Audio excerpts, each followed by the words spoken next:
You were talking about that 2012 season. Some of those moments knocking off number one Kansas State, kind of, I don't want to say destroying them, but I mean, really took them out the race. I tell Johnny, man, I said, you should be thanking my ass for you winning the Heisman. Because Colin, who's here now, Yeah. And let me tell you something. Bryce Hager, I'm going to go back to it. That was the year we had that talk. Yeah. That game, because I knew Coach Snyder, he basically called the game by splits, backfield sets, formation, and literally won the game for us. Coach, I didn't know that. Wow. My guest today, one of the sharpest defensive minds to ever walk the sidelines of the Big 12. When he was calling plays, Saturdays felt like chess matches at 100 miles per hour. This man's defenses stood the fire against quarterbacks like, I don't know, say Patrick Mahomes, Baker Mayfield, just to name a few. And every week was a shootout. And he always found ways to stand the test of time.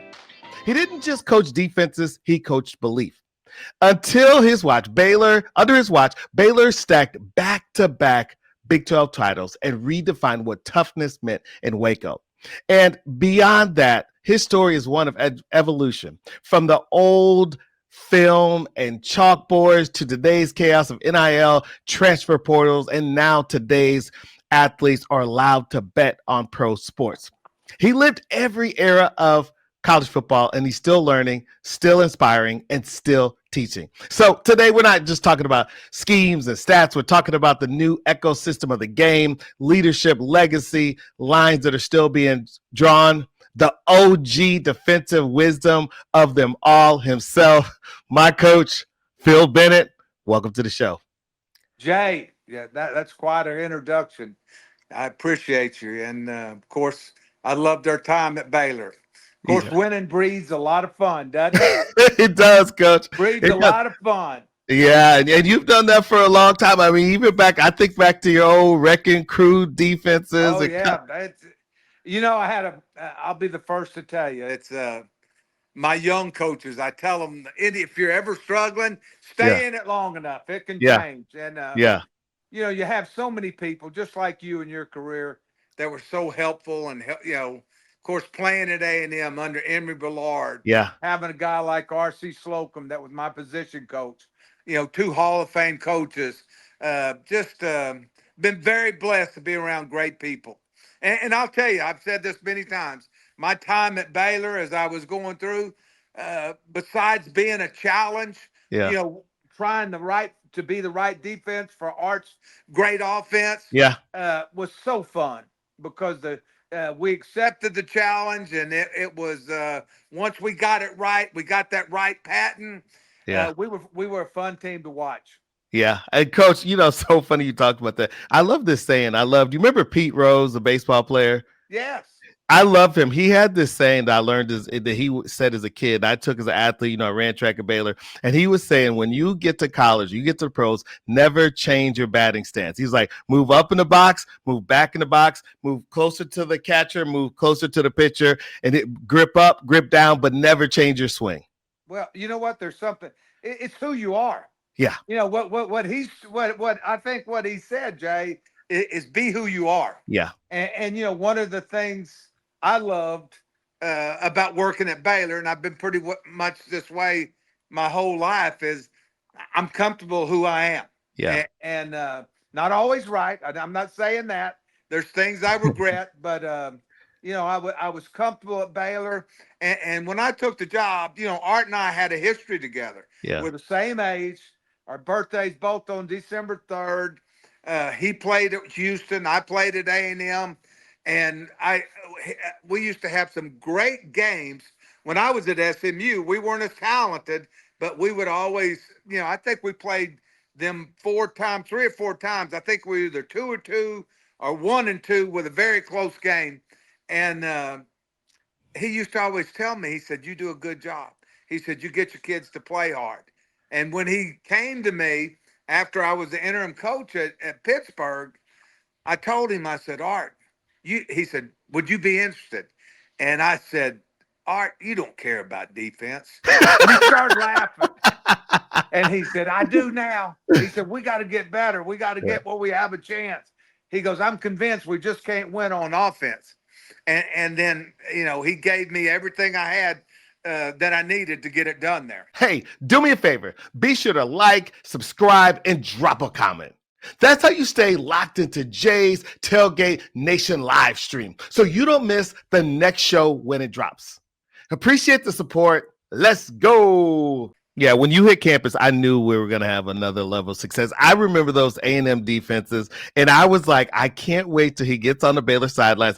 I love it when you used to be like on the sidelines, you'd be sweating, it'd be the middle of the game, and you'd be thinking.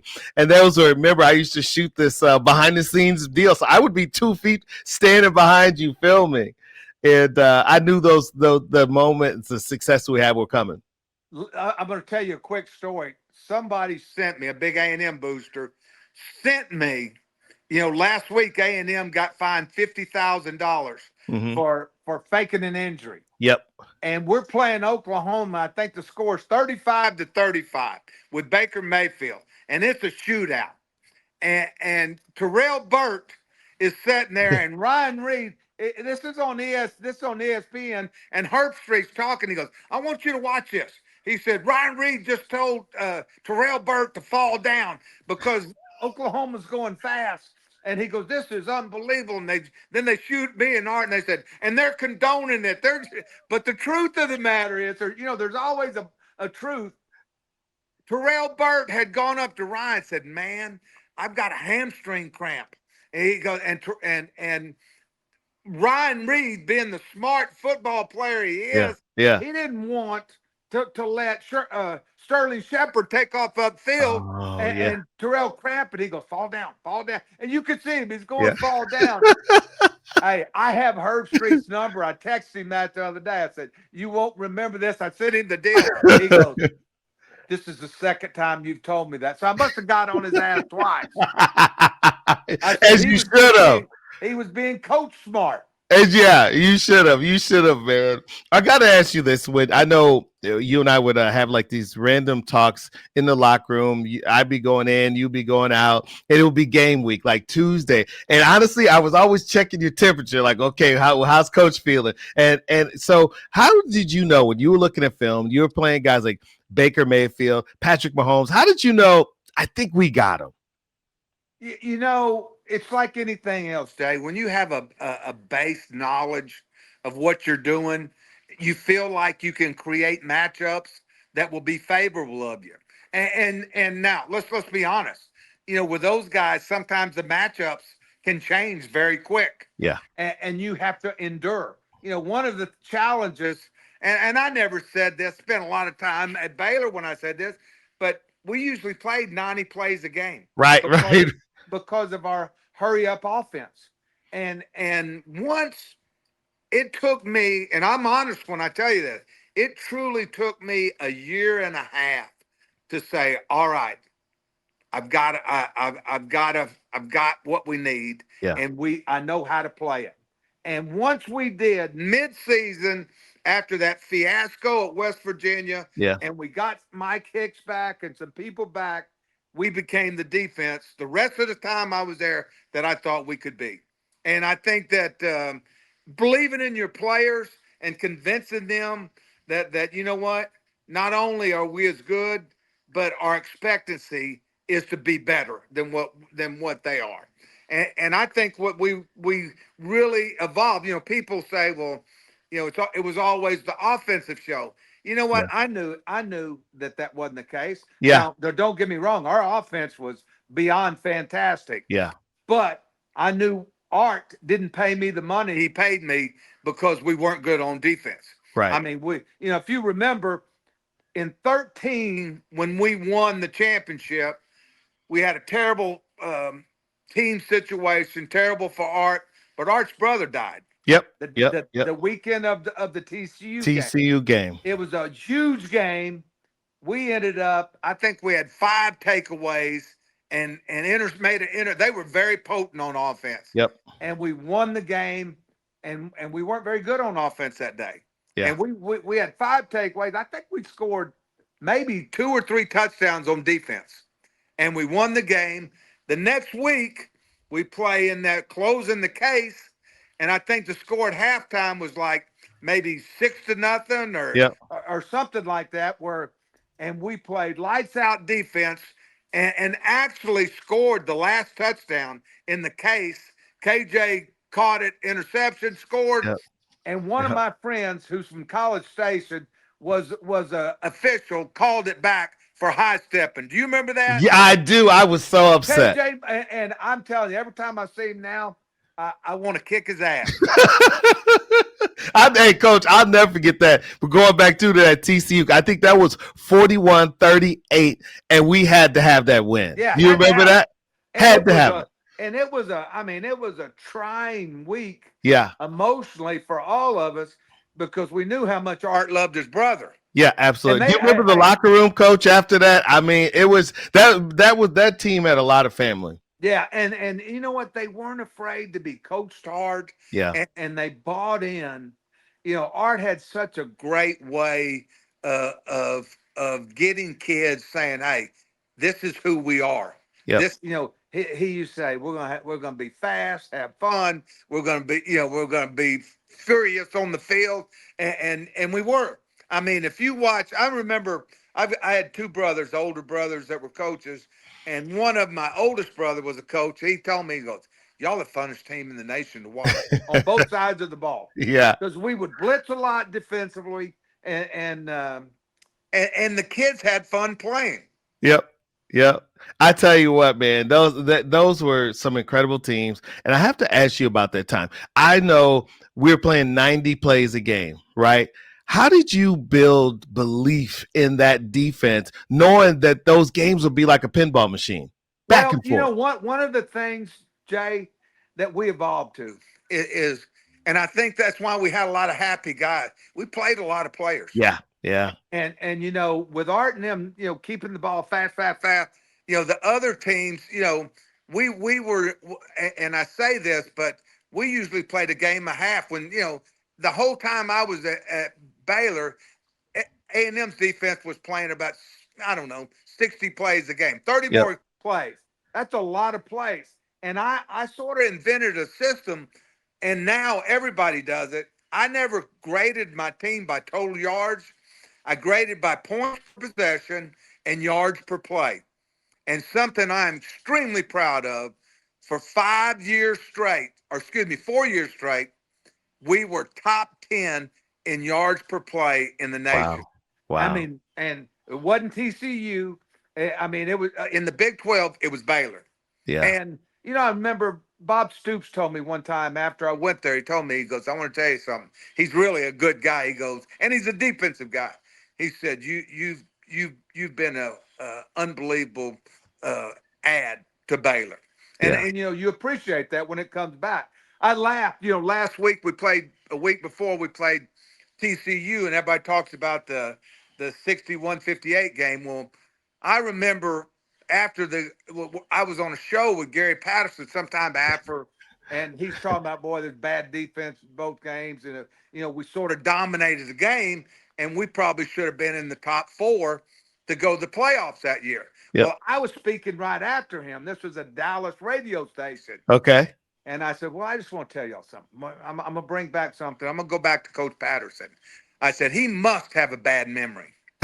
I said, "Because I'm going to give you some stats about a game, a 61-58 game, that I'm going to let you do your own figuring." He says they should have gone to the college playoffs, yet we won, and we had 47 first downs. They had 22. Oof. We had 789 yards. They had 480 yards. And now think about this now. I said our yards per play were right at 12 yards run and pass. Their yards per play was 3.5. So figure that out for me. Wow. I said we had the only thing they were better than us defensively. We had 2 takeaways. They had 4, and 2 of them for a kick return and an interception were for touchdowns. And this guy on this deal, and he said, "Are you kidding me? Is that the truth? Why didn't they ever say that?" I said, "We did." I said, "But at that time, our goofy commissioner And Bob Bowlesby, Bob the Bowlesby. whole thing that year was one true champion. Right, right, right. Well, if you looked at those stats, who would you think dictated that game? Oh man, we ran all over them. Baylor I ran mean, all over them. they couldn't shock. They couldn't stop Shock Linwood on a Yep. bet. I mean, we ran the same play over and Over. over again, and the reason he went for it, he knew they couldn't stop us. Yeah, yeah. And you know what? And that matchup, Baylor TC, I always call those games. That's when like the rent is due every game, every play. And you know what? And tribute to them, they had some studs too. Yeah. That field was loaded with some badass football players. I'm talking about the good bad. They were dogs. Yeah. What do you think about that rivalry coming back? Right, it kind of cooled off for a little bit. Now it's back on. Yeah. Now it's back. I'm not so sure that Baylor wouldn't have beat them if they wouldn't have had all those delays. Oh my goodness. I mean that was just it was bad timing. Yeah.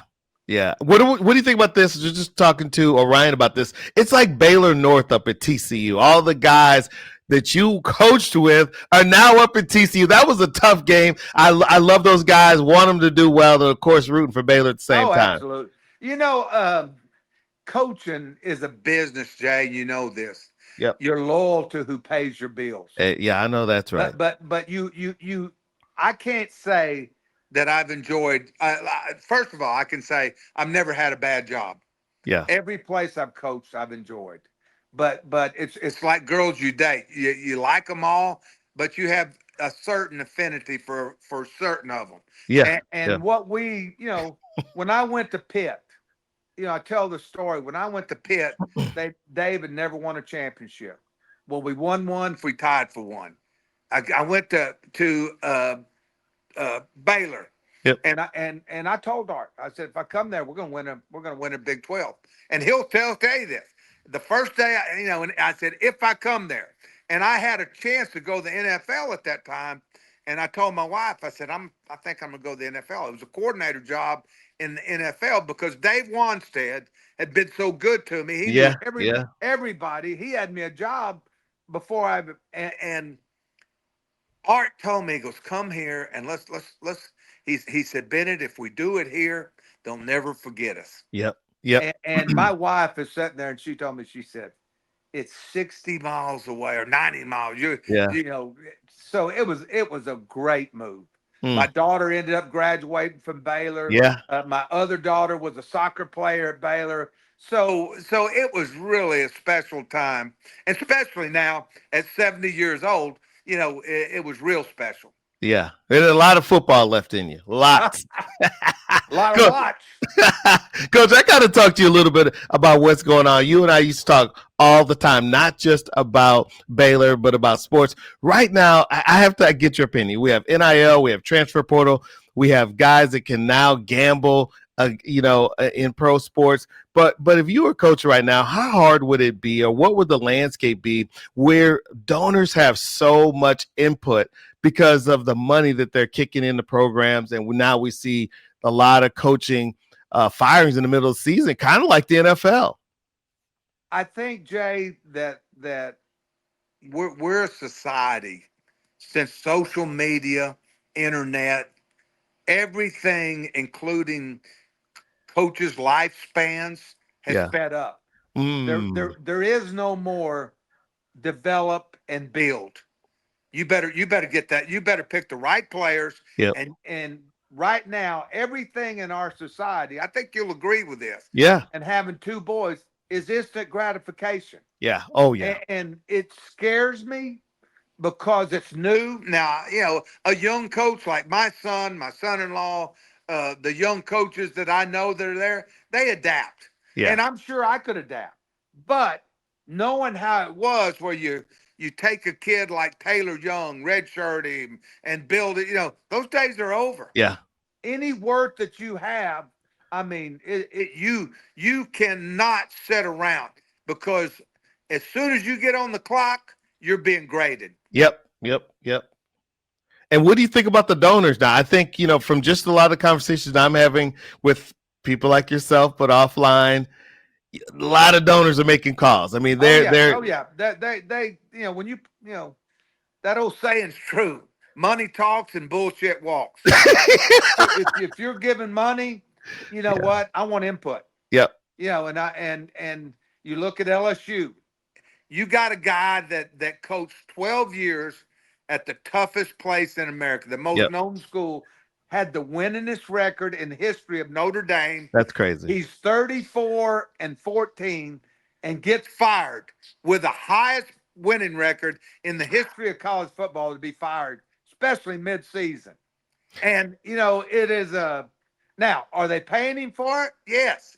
But I don't see how, even with the money, this can all sustain. How can you Yeah. keep everything? Because at some point, Jay, donor fatigue is going to be an issue. Yeah. Yeah. Yeah. Well, and I got to ask you this: how do you build a locker room now? Right? You have all these voices. There won't be any reunions because hell, they don't know each other. Think about that. Yeah. Think Yeah. about when you get with your track team, Yeah. red shirt freshman or something. I mean, think of the bond Yeah. these kids developed back in the days. I still remember Eddie Lackey and Hager, and sort of helping Grant Campbell and all Taylor Young's, Edwards. They all bonded. Yeah. And I tell them y'all used to bond bitching about me. You know what he said to me. You know what he said to me. What do you say, Coach? But they always say that. You know what he told me at practice today, and I can remember Hager's mother one time. I knew he could be such a player. And Bridget, his mom, told me one time, she goes, I just want to tell you something. I'm not very pleased with you right now. He told me, because I told him, I said, you don't like football. I said, we'd played at Texas. It was before we hit our goal route. And I said, you ought to think about quitting. Bryce will tell you this. You I told said, him that, because Coach? I said, you need to think about, I said, because you're not into it. And I said, Wow. it's a shame. And Bill Snyder used to tell me, and it's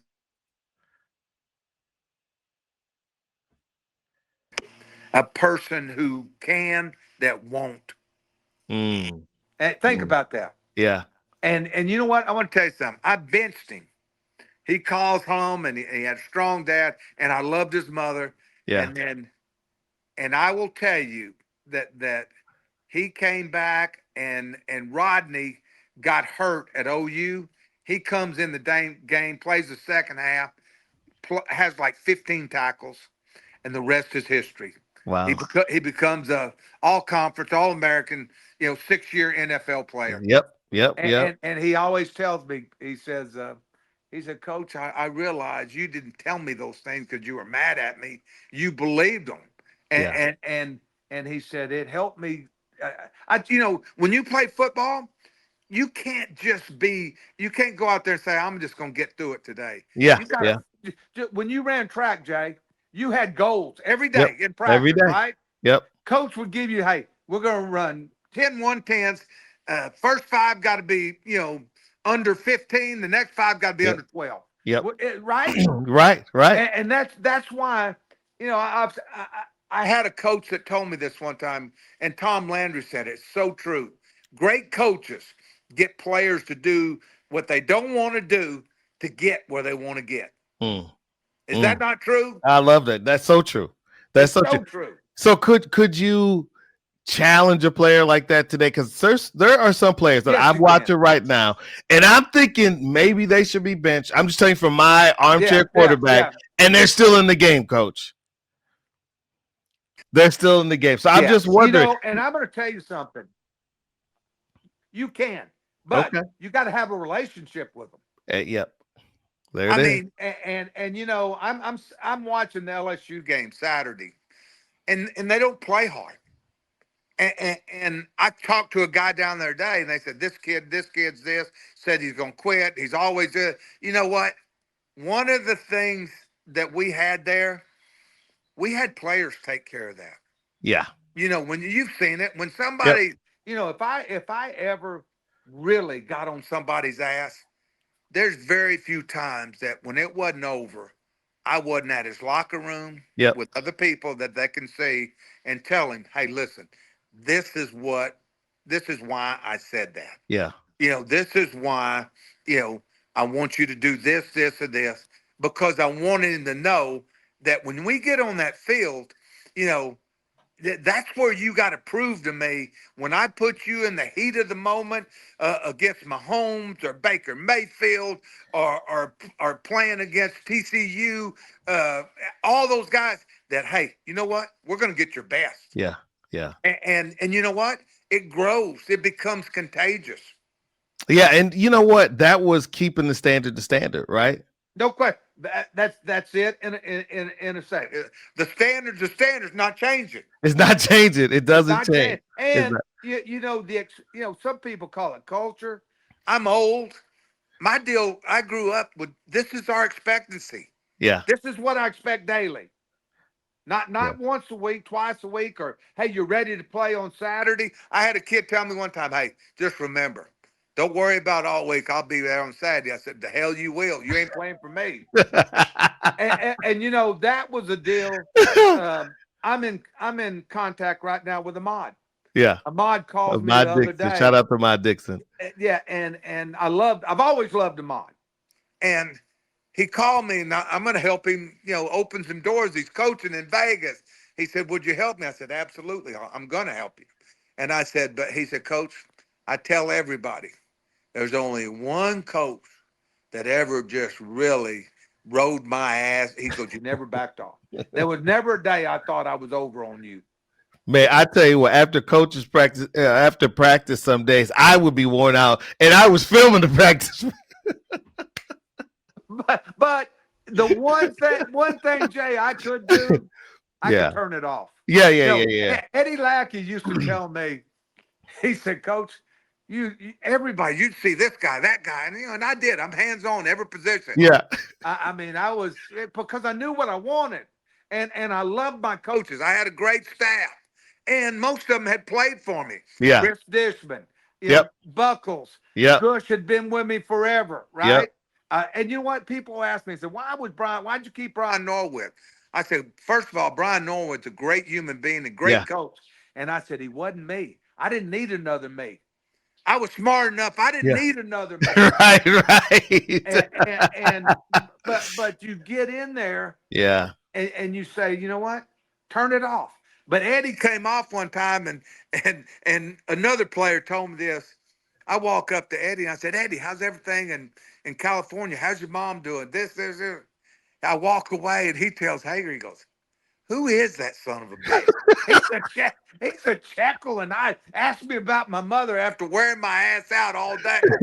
Oh boy, that's the coach I know. That's the Coach Bennett I know. I gotta ask you this because it seems like today just managing all the things are so difficult right now. The things that coaches are being asked to do. I don't know if you saw it last week. The NCAA said that NCAA players can vote, can actually bet in pro sports. Now, my theory is I think they did it because they've lost court case after court case after court case after court case. What is that like now? Because really, now it drops on your desk as a position coach, defensive coordinator, as head coach. I think society right now, Jay, that we're afraid to piss anybody off by telling them no. And I hate to say this, but I mean, and I'm not political. I just know, you know what? And I know there's rights and there's wrong. Yeah. And what good is ever going to come from some young, bright college football player to bet on the Cowboys or bet on the Giants or the Saints? Nothing. And I just think I think you're right. I think the rule of the law, that's saying, well, you know what? They're going to lose it. And the NCAA, I'm seeing this thing within a couple of years. The NCAA is not going to be involved. I think you're going to see the college football playoffs take everything over, and maybe the NCAA might take the non-Power 4 schools and manage them. But there's going to be probably 68 blue bloods and they're going to take most of the money, and they're going to create their own thing. You think that's what's going to happen, huh? I think it's going to happen before 28.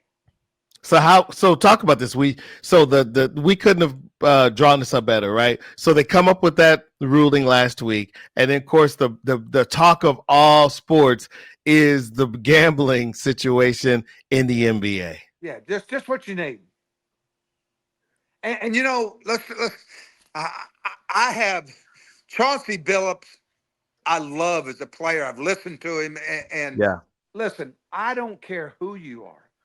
The enticement of millions of dollars, it's hard. Yeah. It's hard when you have mafia families. I mean, it's hard to say. What do they think? What did But why? Don't give them an option. And it's. I just think right now that we're afraid to say, hey, these are our rules. You have to live by them. Yeah. And talk about this, Coach. I know as a player, there's people who are definitely involved in different activities. Explain it, because I know a lot of my friends have called me and they're like, "How do these guys are making $29 million a year? This coach is making X amount of money. How are they gambling?" It's a release. These guys have so much money, Yeah. and you've seen it, Jay. These guys lose sight of what Yeah. a dollar is. Yep. A Yep. dollar Yep. to them is not. They go thousands, hundred thousands, Yeah. millions. Yep. I mean, think about Charles Barkley. Talked about. I saw where and Charles Barkley speaks the truth because he's been on this road. Yeah. He said there's 20 times that I gambled that out of 20 times there's gambling. I can remember making $1 million, and he said there's 50 times I can remember losing $1 million. Oof. Now, how about that? Oof. And he said, here I was, a little country guy. Yeah. And he said, and as my guy, I guess the guy maybe Gambling Anonymous told me, says, this is the problem. You lost sight of the value of what you have. Yep. Yep. And I just hope, this, having two young men, I raised a bunch of young men, just the integrity of living within your means is what you have to learn. That's something in college football, the value of a dollar. You can learn. Football teaches you so many lessons about life, team, work, loyalty, all the different things, dedication. But and we need to stay away, give them the opportunity to do things. Now if you want to gamble when you get older and you've got it made, that's your decision. Yeah. But not at that age. Well, especially if you watch some of these games, football, and I've even watched some games thinking, wow, that was interesting. They didn't kick the field goal here. It's interesting. I'm just being honest with you. I was being honest. There's some games I'm like, man, what is? And I'm not accusing. I'm just saying it came in my mind, like, wow, why did we do this at the end of the game? Did you listen to Barkley and Smith talk? Hey, listen. Yeah. He said it. He said it's going on right now. I didn't want to say it, Coach. He said they're getting to everybody. It's happening. Yeah. Hey, it's like men cheating on their wives. It's happening. It just hasn't been caught yet. And vice versa. Right. Women cheating on their husbands. Right.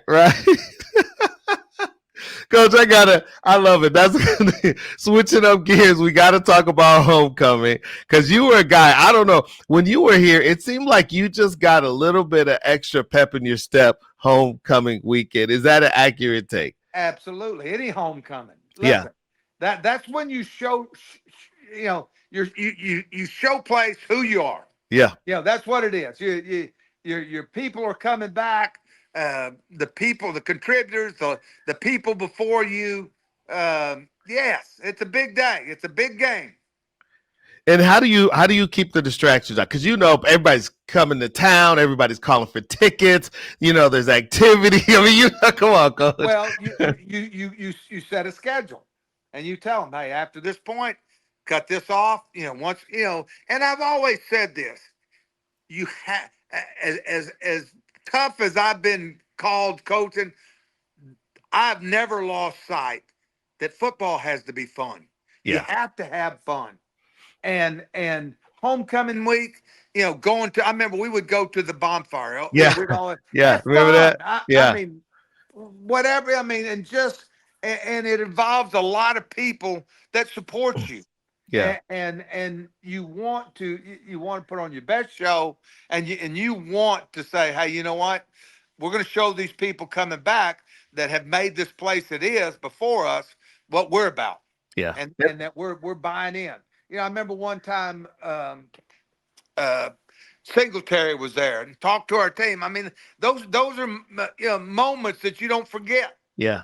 Yeah. And homecoming is your time to really win in your crowd, your people, your family. You, Yes, you really yes, have to. It's difficult when teams lose at home on homecoming. It's very yes. difficult, right? Especially in today when we're asking people to travel several hours. We're Oh asking yeah. the ticket prices haven't been this high ever, you know.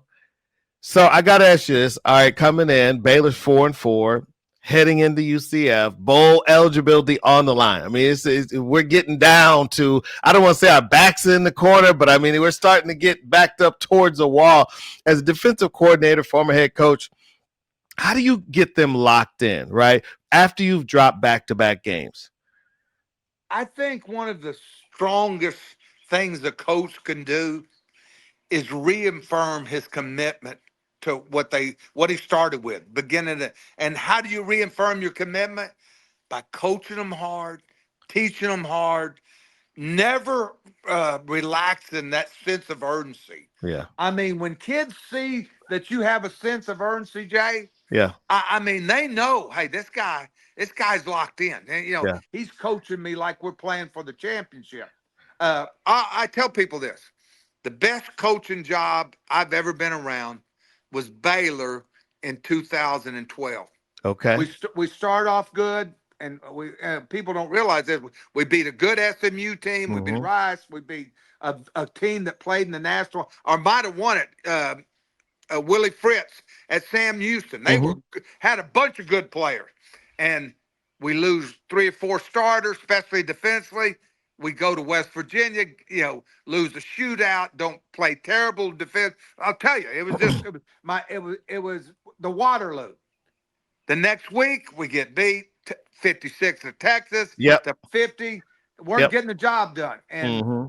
and about that time, I'm saying, what can we do? What can we do? Iowa State beats us.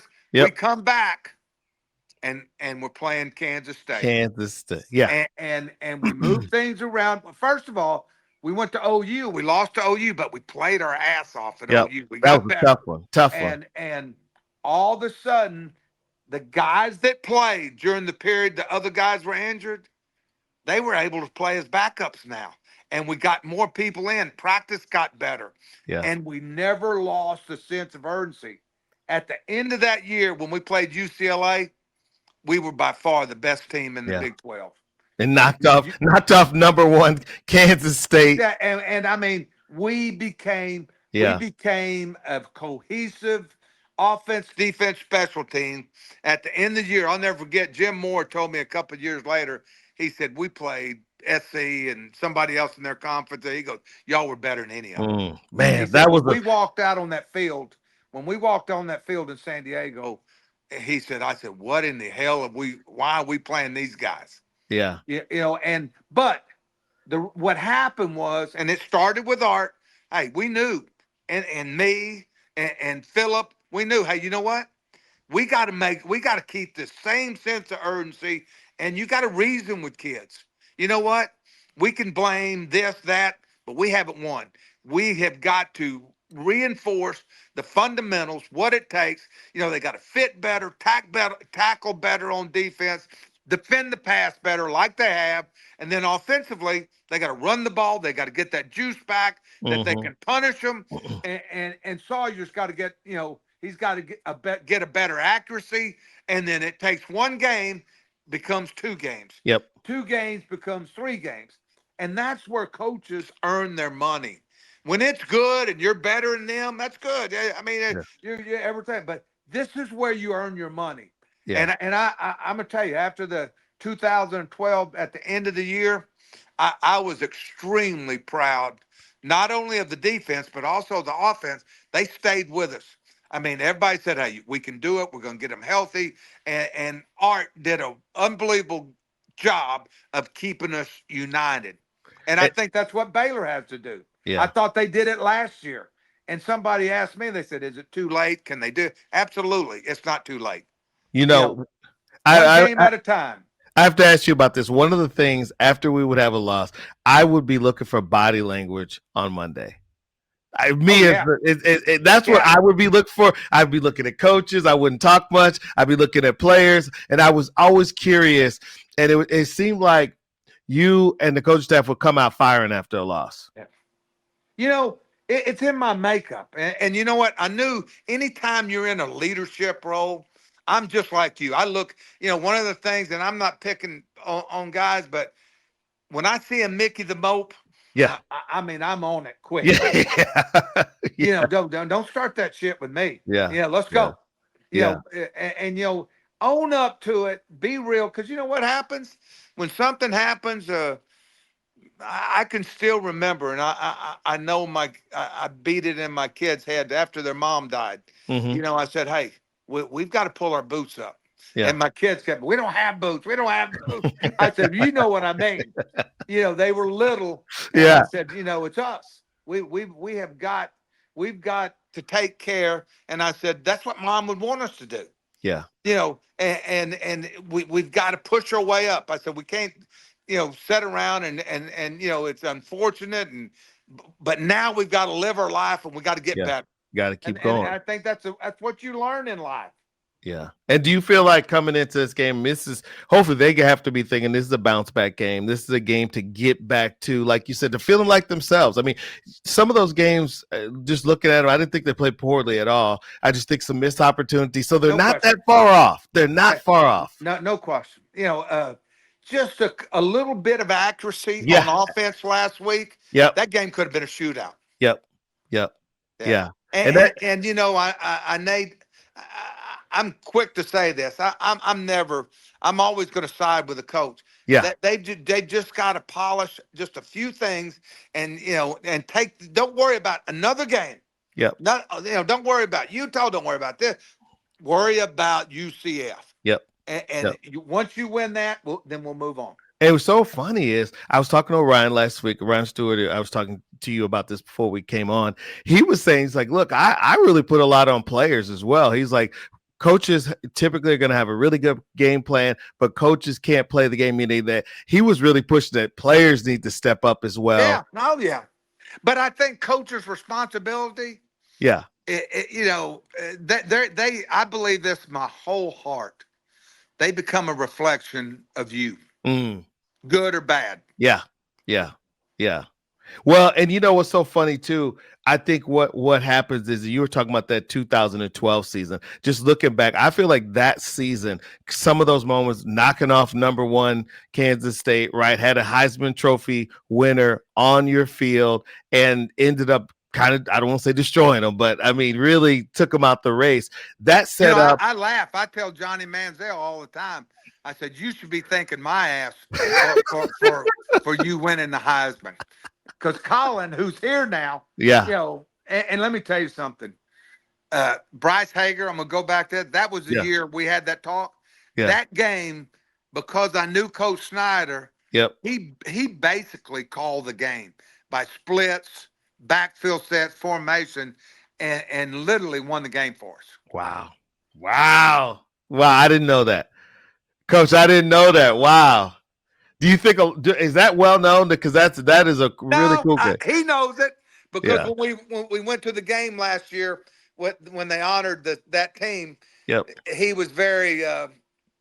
It's good. It did my heart good. So many kids they give you when they're emotional, they give you the truth of their true feelings. Yeah. And he was Bryce was always quiet, didn't want to play his hand, and he was just he's grown into, which he always was, just a great human, great football player, loves Baylor. Yeah. And really, like me, cherished the time that we all had together. Yeah. Coach, we kind of wrap up here. Got to ask you this. Okay. Have to ask you this though. You know, you've been at so many iconic programs. Where do you put it? I know it's kind of like picking amongst your children. Talk about your time at Baylor. What does it mean? Because you're head coach. You were at Pitt, which is an iconic program. You're at A&M, iconic program. You're at Baylor. I mean, how do you sort through all that?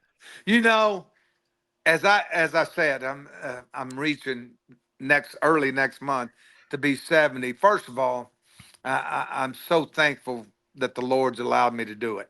Yeah. We all know there's only one way that happens, and I've been around great people. I've never had a bad job. There's not many people that can say they've coached 6 decades. I think Nick Saban and I were talking one time. Somebody told me there was like 4 of us that were at the time that were still coaching. Wow. I just I feel so fortunate, and my time at Baylor sort of, as I was coming to an end, even with the ending, my relationship with those players, what we accomplished, because Baylor had, I really thought in 15, I'm going to end saying this, that if Seth not get hurt and someone else, Stidham not got hurt, I think we would have won the national championship. Woo. That was a squad. Yeah, that was sort of what we had evolved to, and Art was such a good leader, and unfortunate. It was a tragedy for all of us that what happened, and certainly a tragedy for Baylor. And I think had it been managed in a different way, with integrity and with discretion and knowledge, that it definitely it would have never put anybody at jeopardy. Wow. That's a good way to end it, Coach. Okay. It's been an honor. You built defenses that made guys earn their lunch. You turned Saturdays into sermons, and that's legacy. It's evolution. Well, you're a good continues. man. I enjoyed our time together. Thank you, Coach. Appreciate thank it. you. Take Bye-bye. care. Bye-bye.